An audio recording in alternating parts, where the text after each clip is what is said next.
This is what our entryway looked like when we bought our house a few months ago, and this is what it looks like now once we painted the walls and the trim and replaced the door. It's a really clean white slate, but we really want to make it our own. So if you guys would like to see how I made over our entryway, definitely keep on watching, and don't forget to subscribe if you guys enjoyed it. Let's go ahead and start off with the DIY closet makeover first.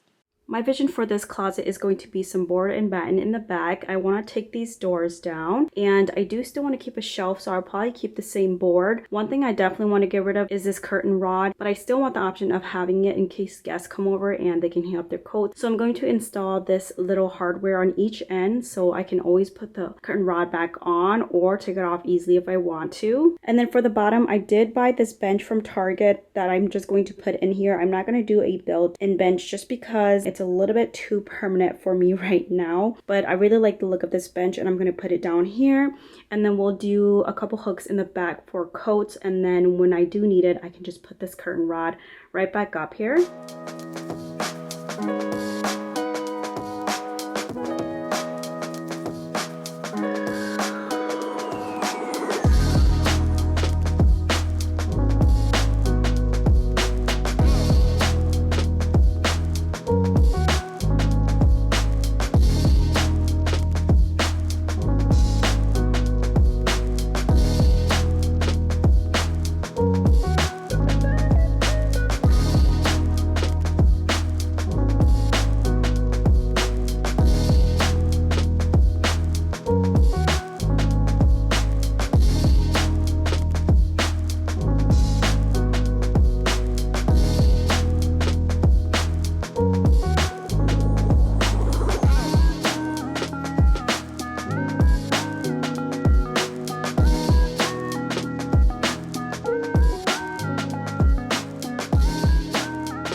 I'm finally ready to paint. I wanted to show you guys the primer and paint colors that I'm using. This is the primer that we use on our entire house. It's by Zinsser, and it's their 123 primer. It's really good. And then a hack, you can put a trash bag over your roller bin so that you can just take the trash bag and throw it away. And then this is the trim paint. It is the same color as the wall paint, which is the Benjamin Moore Simply White, I believe. The walls is going to be an eggshell finish, and then the trim is going to be a semi-gloss, so we have these left over from painting our house. For primer and paint, I ended up doing about 2 coats of primer and about 3 coats of paint, just so that the baseboards and my walls were super opaque and white.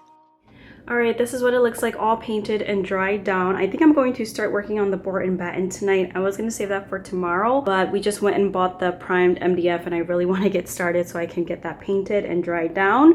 These are the sizes of primed MDF I picked up from Menards, and a diagram that I created on Photoshop to show you guys exactly which size I use on which section. Obviously, this is going to differ for everyone depending on the space you're working with, but these are just my sizes for your reference. I started off by fitting a 1x4 piece right above the existing baseboard, but once that was in place, I wasn't in love with the look of the baseboard and the 1x4 right next to each other, so I decided to take the 1x4 off, and I dry fitted the 1x3 vertical boards just to see what that looked like, and I like that look way better. Even though the 1x3 boards were a little bit thicker than my baseboards, I was totally okay with that, so I just decided to go ahead and nail down the very left 1x3 board, and then I did some measurements and kind of eyeballed and just marking some spaces between where the next 1x3 vertical board will go, and just went ahead and nailed those into the wall.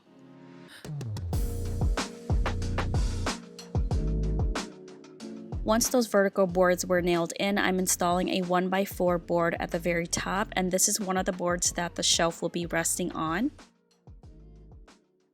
It's looking really good so far. I'm really happy that I chose not to put that extra slat at the bottom, because then it would have been this trim and then a board and then the vertical boards here. Now I'm going to work on adding the side parts for the shelf.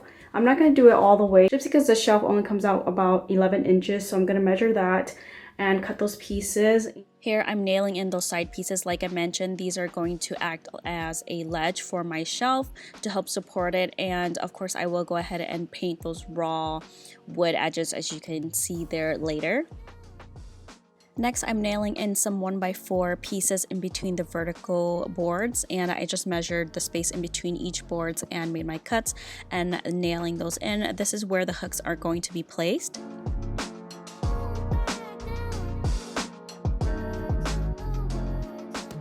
This next step is really important in my opinion. I'm taking some spackle and covering those holes where I nailed so that it's really smooth and you don't see any of those nail holes.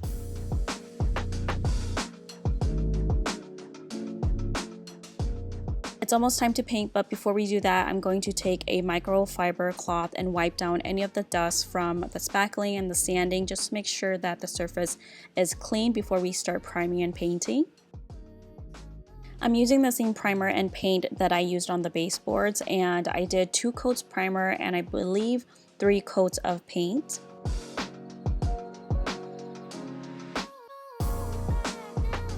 Alright, it is looking really good. It's not 100% dry yet, but I'm going to just go ahead and caulk the corners just because there are some pretty obvious connections. As you guys can see, there's some spaces in between all the board. And then out in the garage, I have that board that's going up at the top as the shelf being painted because that was originally brown. So that's being painted white right now, but let's go ahead and work on caulking all of the edges and the corners. And this is the caulk that I'll be using. This is what we used on our house. We have a whole bunch of them left over from when we painted our house. I started caulking the space in between these 2 pieces, but the caulk wasn't working how I wanted it to, so I'm going to later go in with spackle on this area, but for the caulk I'm using it on areas that are up against the wall and a board, if that makes any sense. Once I apply the caulk, I'm going to take a damp or wet cloth and just smooth out that area, and it worked out really well.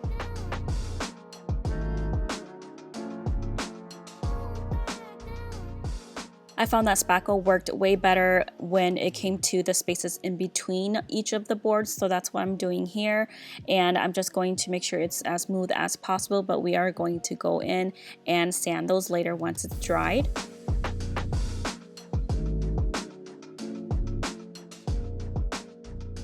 I'm going to install these hooks that I got from Amazon. I got a pack of 5 for about $13, so a really good deal.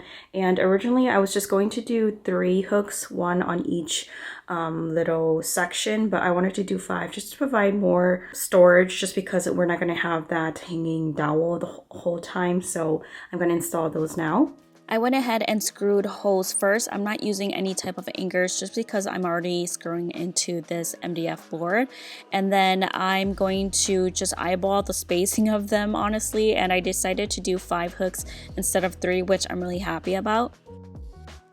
Once my shelf piece dried from the paint, I'm going to place it right above those 1x4 pieces that are working as a ledge. And this shelf piece is basically just sitting up there. It's not nailed down or anything like that, but I would recommend caulking the corners, the connections, just so it looks cleaner. Next up, I'm taking these rod sockets. I'm going to install 1 on each side of the closet at the top, and this is for a wooden dowel that will be removable that I can place up there whenever we have guests over, and then put some hangers so that they can hang their jackets. But on a day-to-day basis, I didn't want to have this rod. That's why this is more of my temporary solution to that.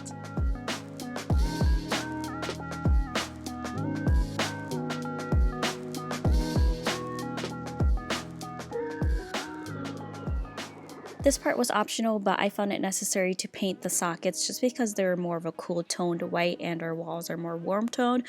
So painting it with about 3 coats just really helped blend it up against our wall. Alrighty, this is the finished look of the closet. I'm going to start styling now, and then we'll start working on the other side of the entry room.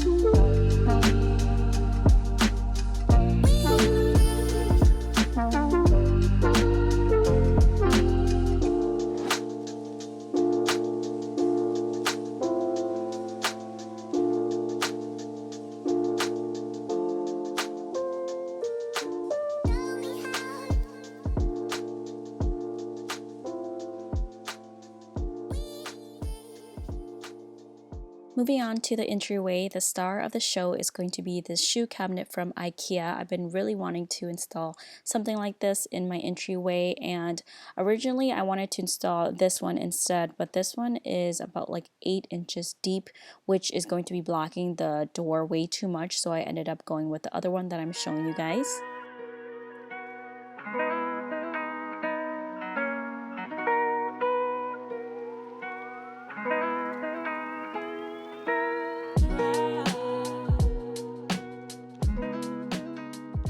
Once the shoe cabinet was built, I wanted to make this a floating cabinet. So what I'm going to do is take an extra board of the MDF that I use for the board and batten.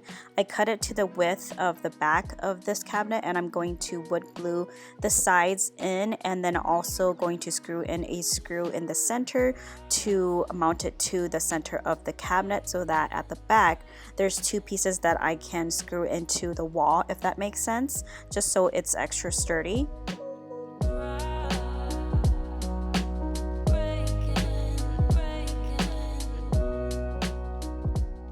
Now I'm installing the floating cabinet onto our wall. I did locate our studs on the wall, and here I am drilling holes, and then I will drill the screws into both this MDF board and also the board that came with this cabinet, just so that it's really secured up against the wall.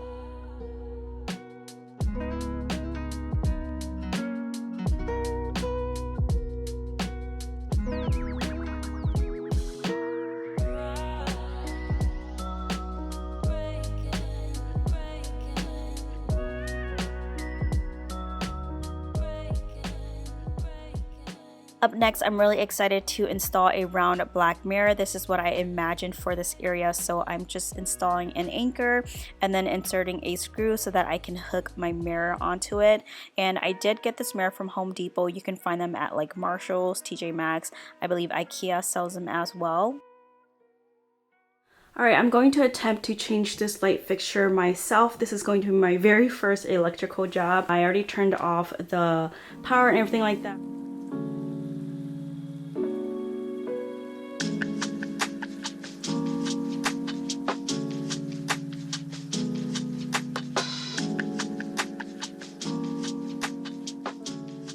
I forgot to record the rest of the installation, but it was pretty easy and I'm really happy with the way that it turned out. Last but not least, I will be installing this privacy window film on our side light. I haven't found the right curtain for this side light just because it's kind of a weird size, but this is a really nice fix. You basically just spray your window and then you just install this window film by taking off the plastic part. It's really easy to install, and if you mess up you can just remove it and put it right back on there. So I like how this still provides light into the home but privacy at the same time.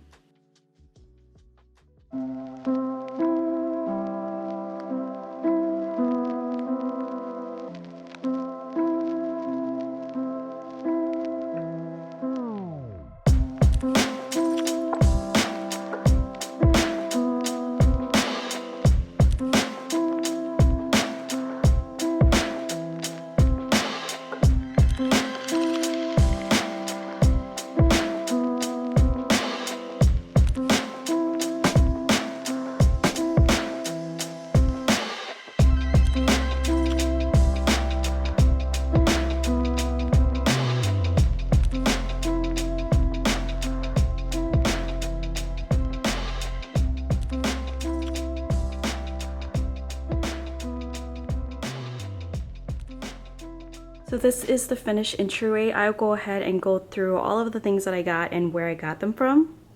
Starting off with the entryway closet is the star of the show in my opinion, and it is this bench from Target.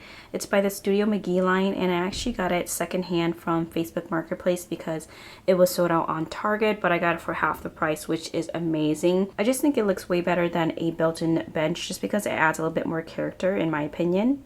And underneath the bench are these trays that I got from Amazon. These are actually trays for kennels, but I'm using them as boot trays because they're the perfect size. They fit 2 pairs of boots or shoes each. And then I got this rug underneath from HomeGoods. I really like this rug because it's super neutral, but it has the diamond pattern, so it still adds some character to it.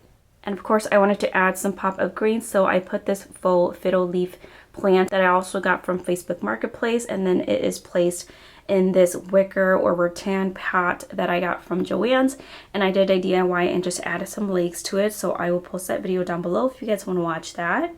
And then the rest of the closet are these hooks that I got from Amazon. They were a really good price and I actually really like them. They feel pretty heavy, and I love how there's 3 hooks on each hook, so you can hook as many things as you'd like on these hooks. And then moving over to this side, I got this mirror from HomeGoods, and this was the cheapest place where I could find a black round mirror, and it was 50 bucks for a 32-inch mirror, which I think is a really good deal.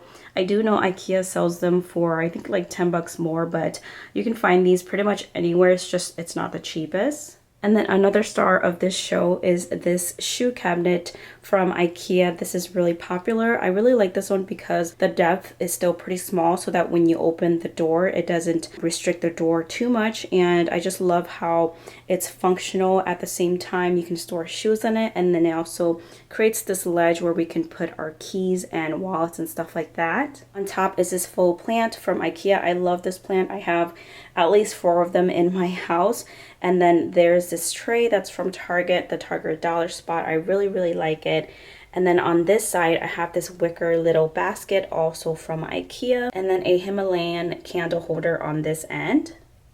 And then for the bigger rug, this rug is from Walmart. It is by the brand Nulu, which I believe is also a really popular brand for rugs. And I really like the color of it. It's also on the rougher side, so I like that it's more heavy duty for the entryway. And it's also very similar to this one here. I wanted to keep them kind of the same color scheme. And last but not least is this light fixture and lampshade, both also from Ikea. I wish it hung a little bit lower, but the door is too tall, so this will have to do. But I love the way it adds more texture and more of the brown tone that I'm looking for. At least I did want to mention this static film that we got from Amazon. It still lets in a little bit of light, but still provides privacy at night. I really hope you guys enjoyed my video and found it helpful and found some tips for you to decorate your house as well. If you guys are new here, don't forget to subscribe. If you guys liked this video, I have a couple more new house makeover videos coming up, especially moving into a new home. Again, thank you so much for watching, and I will see you guys next time. Bye guys.